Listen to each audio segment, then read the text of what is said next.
Hello and welcome to episode 11 of Broadrun podcast, where we're talking all things running training. And today we're going to talk about running for Hyrox, something that I sort of specialize in, working at Hyrox gym, and something that, is obviously super popular at the moment, and something I feel like people maybe are doing incorrectly, or, something they can maybe just sort of better their running for their Hyrox and sort of different types of training. So basically I want to just break down different types of running sessions to do, how to structure your running week, and then sort of workouts that I've found to sort of boost your performance in Hyrox. So running in Hyrox is very, very tough. Obviously you're running on compromised legs for most of it, apart from that first 1K, which is usually all right. But most of the running requires to run in or around threshold pace, which is something that people find very tough in that sort of RPE 8 sort of intense, and it's a sort of slow burner. So, working in around that threshold pace is like super important. That's where I'm going to speak about the first type of session that we do, which is a sort of threshold repeat session. So most of the effective threshold sessions work between 4 and 8 minutes around your threshold to try and slowly build up the amount of accumulated time you get in your threshold. So what I would normally do with an athlete is start off with, something simple. It might even be, if they're really basic and beginner, something like 2 times 4 minutes at threshold pace. So I would establish the threshold through doing a 12-minute test. From there, you can use any of the apps. You can use the Training Peak features, or you can use the V.Dot app. Most of them are much of a muchness, but you can get your threshold pace there. Also, if you have a Garmin will also tell you what your threshold pace is based off your running. Obviously, I don't want to dive too much into how you establish that.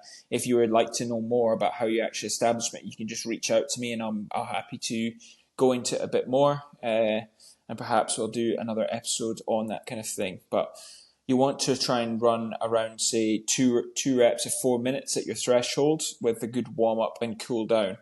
Obviously, that's basic. I would say the top end, I would say you want to be running around 4 to 5 sets of 8 minutes would be the very top. Once you're able to comfortably do that at what your threshold pace is, I would then look to retest and then go again.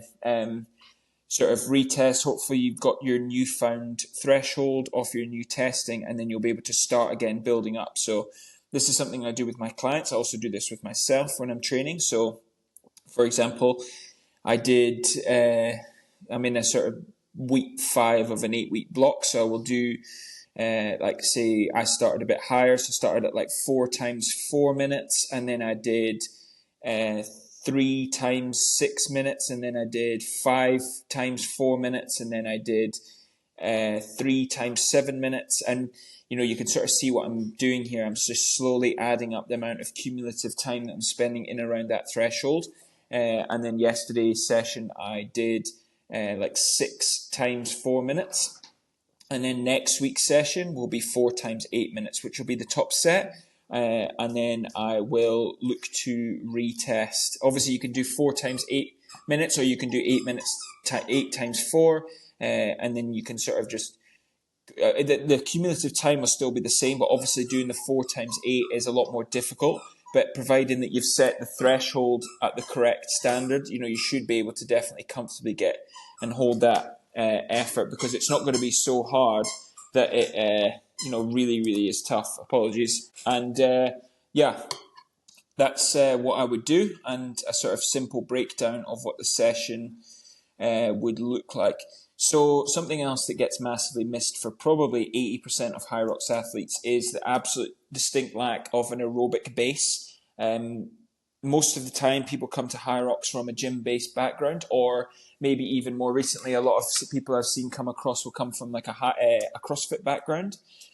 So these people generally don't have the biggest aerobic bases. If you're doing typical CrossFit workouts, the most I've ever seen in a workout is a 1 mile run. Obviously, you're not really building base there. So what I would look to do is add in a weekly long run. So sort of long in inverted commas, because long is going to be subjective to the individual and what level they are at. So, some people might be able to manage 90 minutes of nice, easy sort of, zone 2, zone 3 work, building the sort of the base of the pyramid before we start stacking on top of it. So I would definitely say that that's something that you definitely want to incorporate into your training.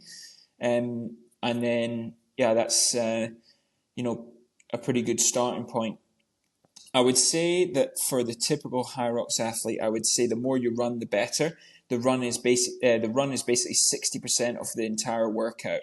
Obviously, if you struggle on the heavy movements, the sled push, sled pull, you're going to lose a lot of time there. But if you're taking like 5.5, 6 minutes to run your kilometer splits, if you're able to cut that down even 45 seconds a time, it's like over the course of the whole race will make the biggest difference. And, most of the time during the run, if you're able to run without getting completely blown out and you're able to make recovery between the different workouts, that's obviously really, really important. I do think as well for a lot of people, like it's a lot of stress on the body, especially lower limbs. If you are doing, say, 2 conditioning sessions a week, like for example, my athletes will do 2 strength, 2 conditioning, one of them being like a 90-minute conditioning session, which is obviously working on base, but also on that metabolic conditioning. I think it's not a bad idea sometimes to add in cross training. So for your endurance training, if you're able to add in 2 or 3 workouts, it doesn't exactly have to be running, but if you're able to add in like biking and swimming, it does really help you add in those additional miles at easy paces without the sort of extra stress on the joints and on the body. And it sort of encapsulates what Hyrox is all about with that sort of hybrid fitness that they're trying to push. So it's something to consider. I would say that that threshold type session is probably the most important session, and then obviously your long run as well being very important. You have the sort of possibility, depending on the individual athlete, to add in a sort of VO2 max speed session. But I would say mainly if you focused on improving your threshold, you will see that top level like speeds for that for the Hyrox will come down as well. So you can add in the occasional sort of out and out speed session, like a VO2 max session, which would be like something like 8 times 400 meters, or maybe even something a bit more volume, 800 meters times 6 at like a 5k pace. I don't think this is 100% necessary for most people. It's probably for more advanced people to add this in, especially if you're someone who's lacking like a bit of out and out speed. It's and you see all the sort of top guys and girls doing this type of session, but obviously they are, I wouldn't go in to do that type of session until you're sort of reaching running volume in excess of say 30 kilometers a week. And I mean, of course that number is a bit arbitrary, but once you start stacking up the miles, you sort of earn the right to go fast. And once you've got the base, you then build the top of the pyramid. I wouldn't want somebody to go out and start doing out and out speed work without first having the base. I think that's probably the most important thing you can do there. So yeah, obviously the sessions aren't like too taxing. That's the thing. You always want to leave 1 rep in reserve.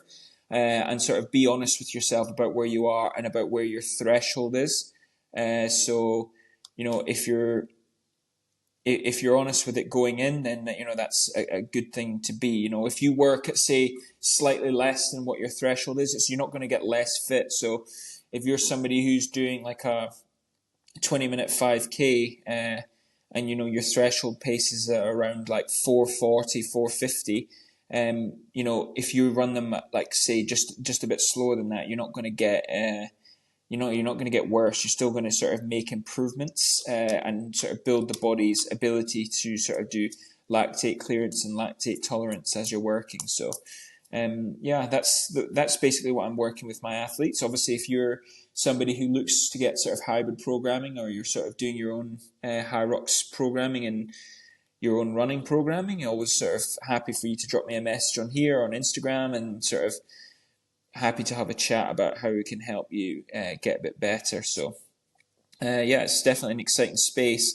I will say, for people who are, so maybe you're listening to this from a running background and you're thinking, what would I be good at this? I think if you're from a 10K / half marathon background, where you're doing a lot of those hard type sessions anyway, a lot of tempo work, a lot of threshold work, you're definitely going to excel in Hyrox. You'll probably find yourself, better than most already, just by being like in that space and doing that type of workout.